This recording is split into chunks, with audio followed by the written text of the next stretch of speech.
dollar. Dirt and money, no soul.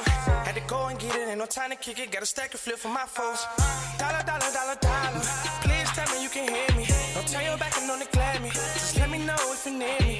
Dollar. Let me watch out for my partners. Keep my money long, get my team strong. Let me run away from my problems. Yep, what's good, original crew, man? We're back. We got when Michael Myers started an internal beef with his sister. You should laugh like that for. Would you start a beef with your brother? What if your brother started a beef with you? How you feel about that? I can't even imagine that, but I don't feel some type of way. Like, what am I supposed to do? That's my brother. What am I supposed to do? Gonna always fight. No. Because every time he see you, he's gonna try to kill you. So what you gonna do? I'm just saying in reference to this. Every time you see him, he's trying to kill you. How you feel about that? Like, mama didn't raise us to be this way. I know we're supposed to love each other. Mama was like, facts. He said, every time I see you, I'm gonna kill you. That's crazy. That's crazy though. I couldn't even. Who out of all y'all, who can y'all see each other beefing with? You and your sister, you and your brother, or your sister and your brother? My sister and my brother. More than you and him? Yeah. More than you and her? Well, me and her have beef before, but. So it should have been you and her. No, but they have too. And theirs was a little deeper. Me and her, we like actually got petty. Well, it was petty, but we actually got into an actual physical fight before. But we was good after like a week or two. But you can really see them going. But yeah. Can I see me and my sister beefing? I'm too nonchalant, bro. I wouldn't give a fuck. I wouldn't give a fuck. Yes, you do. You be acting like you don't care about stuff. No, I'm saying like it won't be no like I wouldn't give a fuck. My other sisters, I most definitely won't give a fuck. Yeah, probably not so much, but them two, no. Her, still no. Okay. I don't have enough energy to even want to beef with. Wasting my time. I ain't gotta ever see. You know what I'm saying? It'll be one of those situations. But hey, with that being said, before we get into it, make sure you check out the links in the description box. Down below. You already know where to go if you want to first support. All you gotta do is check out down below. Also, if you enjoyed today's visuals, like it with a thumbs up. But hey, man, let's hop into it, y'all. Let's check it out. Let's see what's about. You ready? I'm ready. Let's go. We start off in Haddonfield, Illinois, Halloween night, 1963, the year John F. Kennedy got sniped, the March on Washington with Martin Luther King and Duke Dennis, and the night an absolute demon was born, Judith Myers. We see Michael at home creeping around the side. When most kids was out trick-or-treating, Michael was watching his sister get freaky. Lil bro is clearly sick. Have you ever seen the first one? The very first Halloween. Okay. And that's when his sister boyfriend tells her to let's go upstairs. And when I tell you Michael just went around the side of the house and walked inside and the nigga was already leaving, bro really got his 2 strokes and dipped. But being a 2-pump chump. Good thing he left already though. Good thing he 2-pumped. It saved his life. Shit, I got that. Yeah, I got that. I ain't got to die. And the nigga was already leaving. Bro really got his 2 strokes and dipped. But being a 2-pump chump saved his life. Don't feel bad, lil' bro. And that's when Michael walks upstairs. Shit took mad long, not gonna lie. 50 years later and bro still walks the same as he did when he was 6. Now that's consistency. King said could relate because he's consistently dropping ass. He walks in and picks up the mask her boyfriend was wearing earlier and walks over to her. And lil' bro starts unloading a clip in her, stabbing her repeatedly, leaving his sister looking like Victor's ass, and then he just walks out the house. I know she's sick right now watching the kill cam like, what he say fuck me for? His parents pull up and his dad just snatches the mask off his face and he's just standing there unfazed. In mind, body, and spirit, he's a demon now. It can't be a coincidence that Diddy was born a few years after this. Coincidence? I think not. The nigga's out here trading the evil secret formula and his parents just looking at him like, bro, you don't see that Eddie Murphy? Bro, you know what kind of in the... What? You see the... is out here trading the evil secret formula and his parents just looking at him. You come home, you see your kid standing here with a knife that's bloody. And you just got the nerve to say, Michael, what have you done? Am Michael, what is going on? Michael just, child. You see a bloody knife, and the only thing you can do is put your hands on your hips and say, and the only thing the daddy can do is take the mask off. She's like, now in the black household, the mama turns because the daddy ain't there. So Okay, now you tripping. Come let's on, be man. real. Your mama pull up, your brother out here like this. Is she pulling in with daddy? My mama pull up. I'm outside like this. Is she pulling up with the daddy? Point proven. I don't know who she. My auntie pull up to the house with my cousin standing outside. Is the daddy? Point proven. Point proven. But still, now, what the fuck? Smack you? Like, you hear me?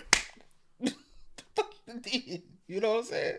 And him like, bro, you don't see that Eddie Murphy gap-sized knife he got? This shit is like every anime protagonist. Straight bad parenting. After Michael greased his sister in the worst way, we fast forward to Smith Groves, Illinois, the night before Halloween. They're driving to Illinois State Hospital to go pick up Michael, and she telling him like, damn, you really don't want him in the outside world. And he looking at her like,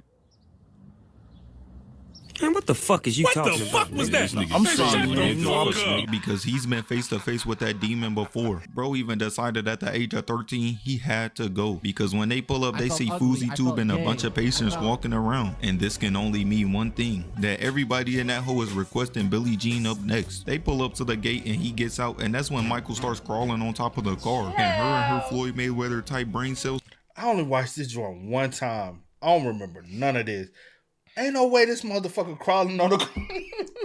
I never remember anything. So he at the insane asylum, man. He. Yeah. What the fuck? Who the fuck let this mother?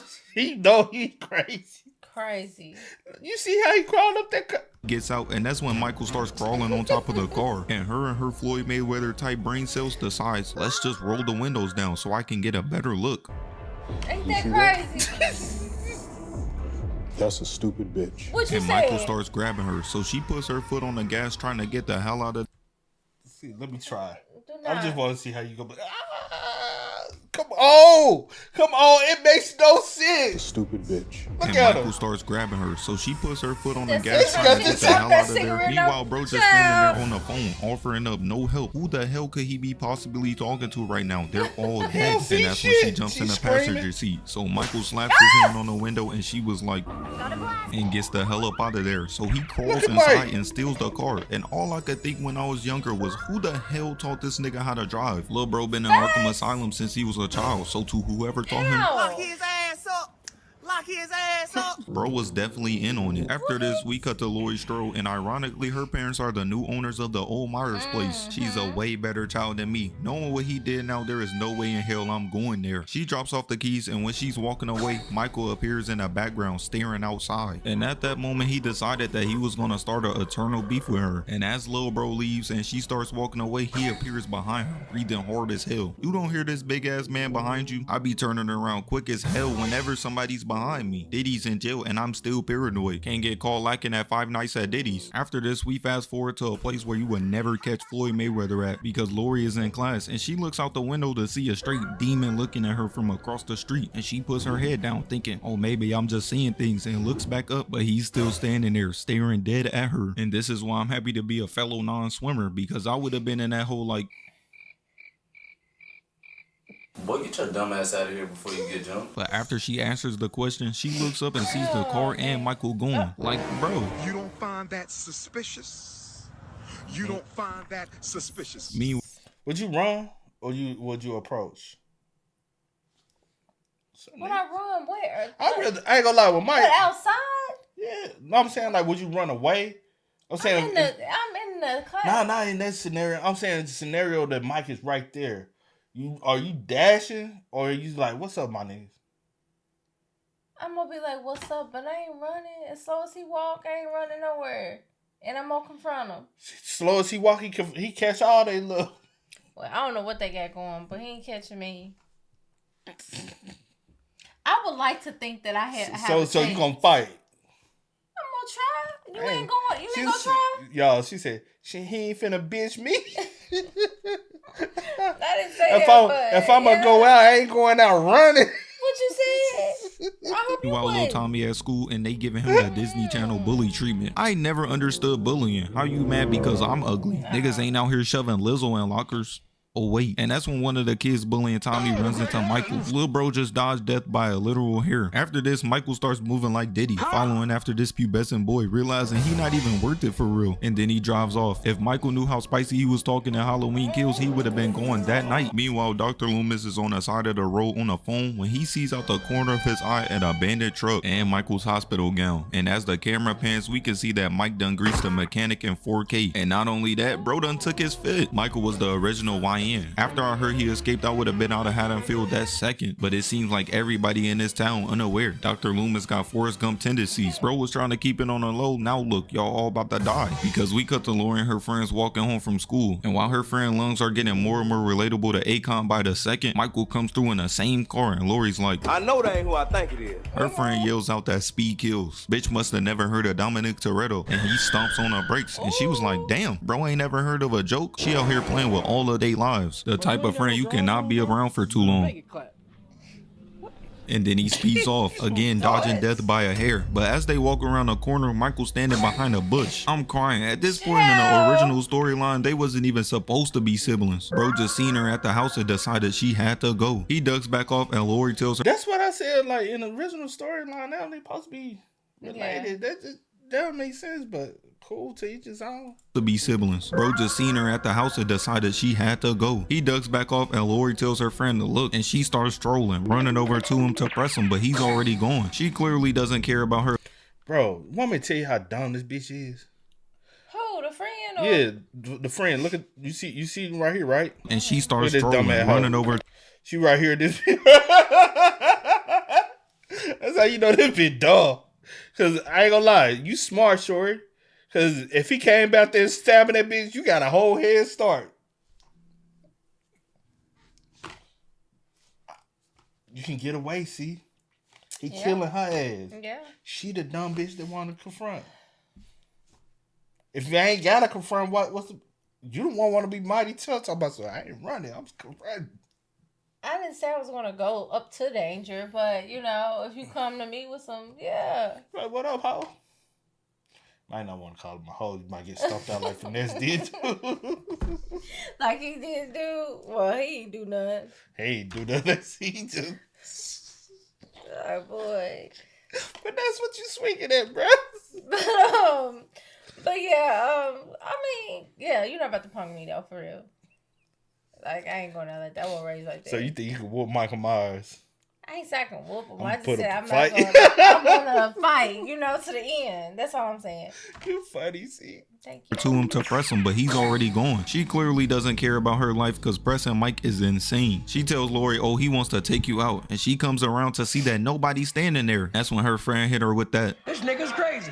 So after seeing all that, Lori has the bright idea to go home and chill. And when she does, she goes to look out the window to see Michael staring at her. I don't know what would be scarier at night, him or the king of pop. And then he just disappears in broad daylight. She thinks shit's sweet out here. Have some self-awareness. You think I'm gonna come around Black Boy Max without Febreze and a toothbrush? And luckily her friend calls her and tells her she about to pick her up soon. And she does. Meanwhile, Dr. Loomis have bro take him to Judith's grave. And when he gets there, he sees that the entire headstone is gone. This motherfucker done desecrated his poor sister's grave. Bro has no shame. She must have been giving him the big brother treatment as a kid, because what did she do to deserve all of this? And that's why when we cut to Lori and Annie, my son following them, he out here moving like a college coach, recruiting kids at the ripe age of 10. And that's when they pull up to the scene of a robbery where they took Halloween mask, rope, and a couple of knives. But this genius is like, it's probably just a bunch of kids.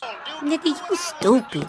Little did bro know that was gonna be the last time he seen his daughter. Should have been thinking more clearly. Now she did. And then they dip out. Dr. Loomis walks up to the sheriff and tells him he has some important information to tell him. And this part really had me crying, because although Mike is an evil serial killer, a bad driver he is not. Because while Dr. Loomis is displaying his Stevie Wonder type awareness, Michael in the back driving 10 and 2 and looking both ways. The serial killer.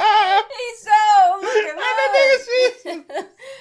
Bro. He had 10 and 2. You see both hands on the wheel?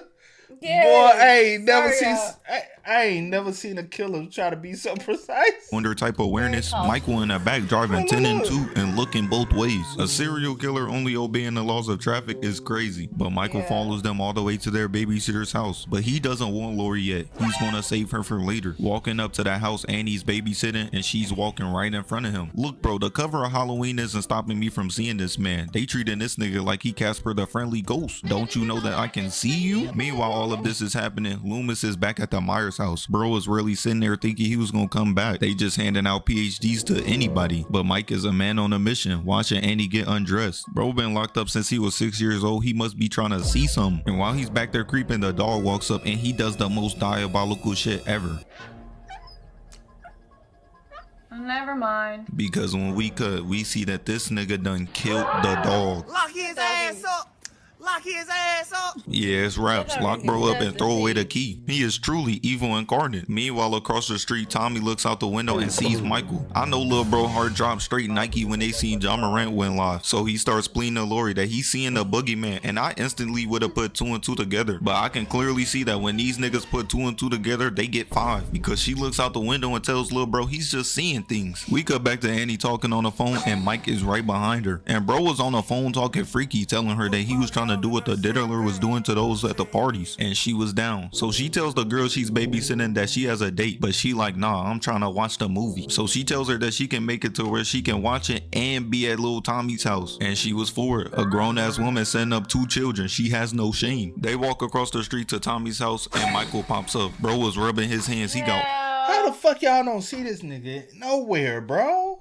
no shame. They walk across the street to Tommy's house and Michael pops up. Bro was rubbing his hands. He got all of his victims in the same house now, but he decides to buy his time because he trying to send a message. Annie Brackett. And then she leaves to go pick up all, but she isn't getting far because when she walks to the car, she realizes that her car is locked. So she walks back in the house, grabs the key and turns back around to go outside. But when she gets in the garage, she pulls on the handle and it's open, but she has that Ray Charles type awareness, realizing late that the door was unlocked and it's hot as hell in there. And that's when Michael pops out the back, trying to choke her to death with one hand. Who bro think he is, the first super soldier? But she in there putting up a fight, kicking and screaming, but he in the back like, You asked for it, bitch. Whipping. What you doing in this? Oh, shit.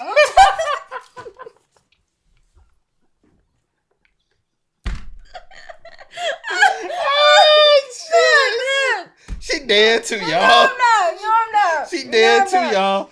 I'm not. She said, what you say? Yeah. I don't know where that came from.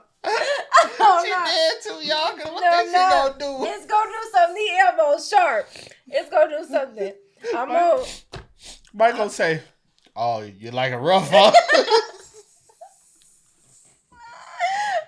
I like it like that. I like a little fight in it.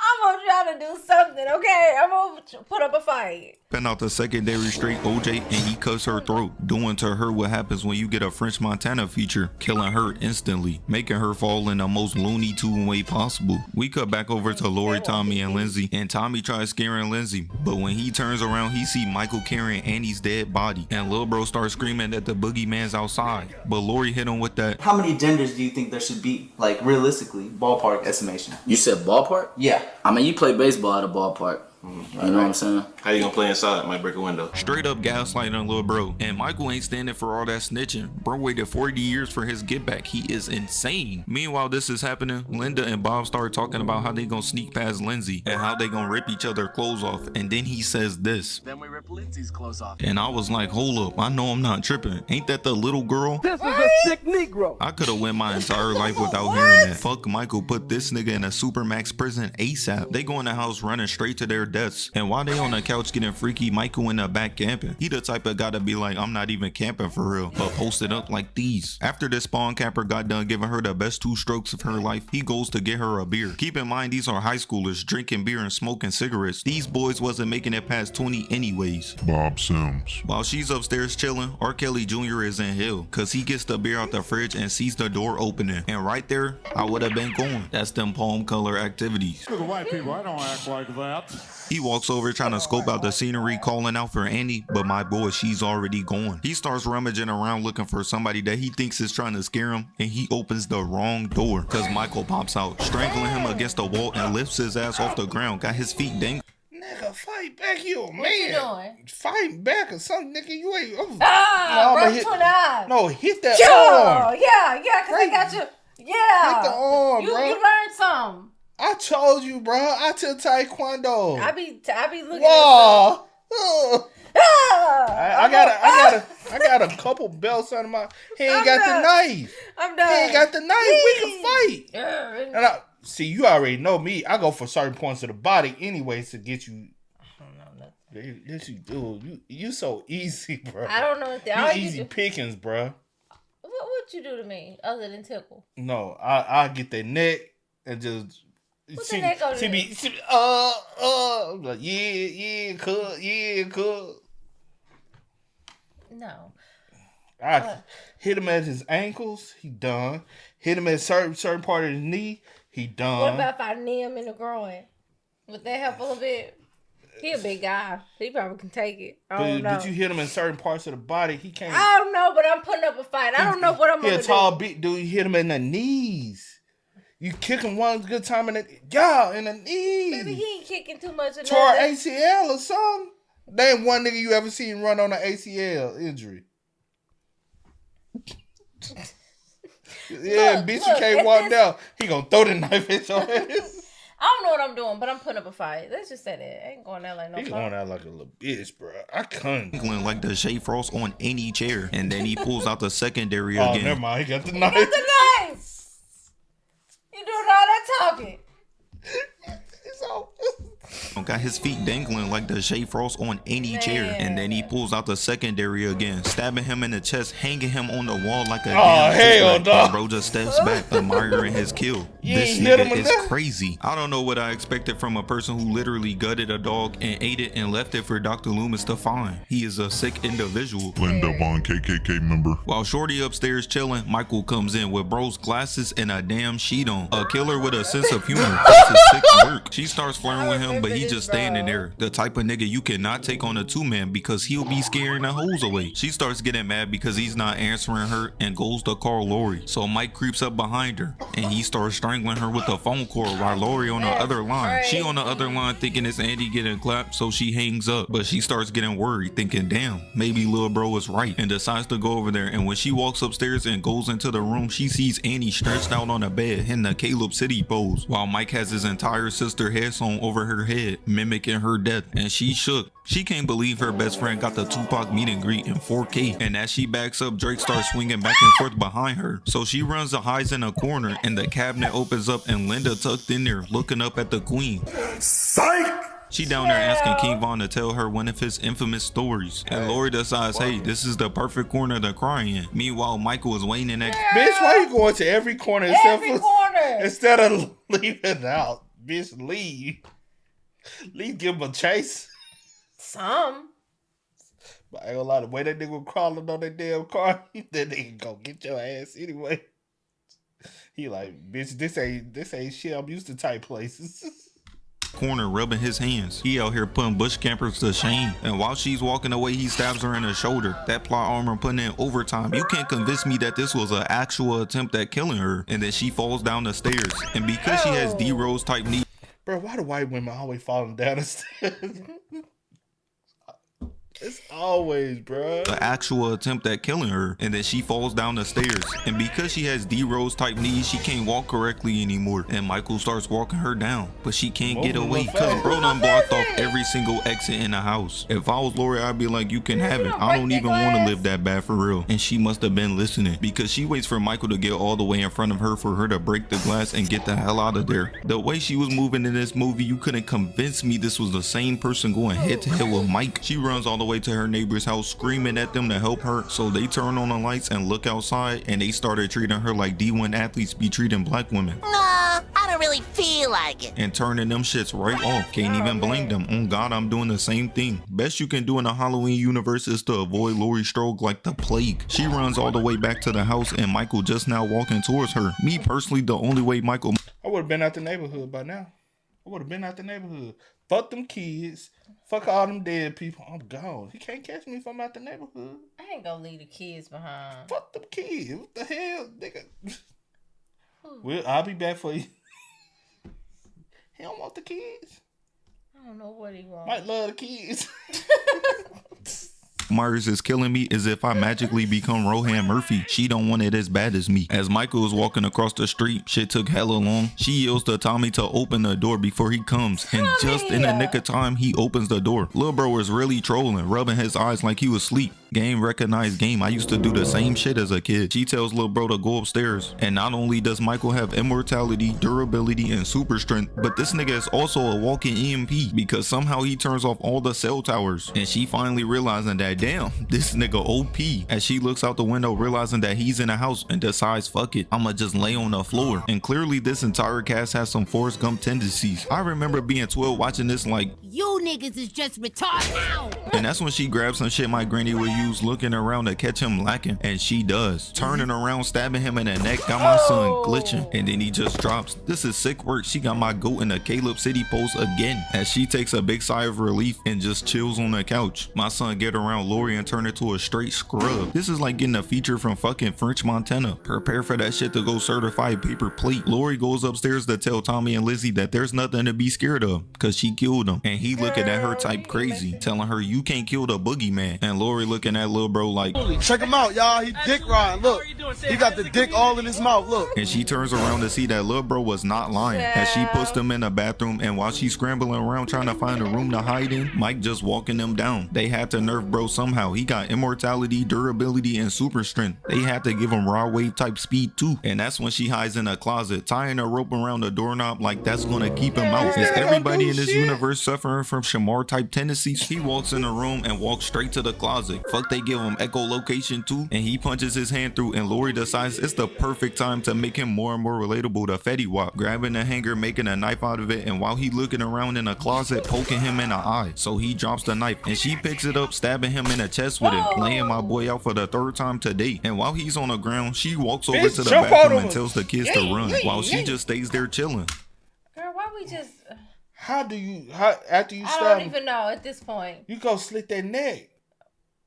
Oh, you said what would I do to him after the...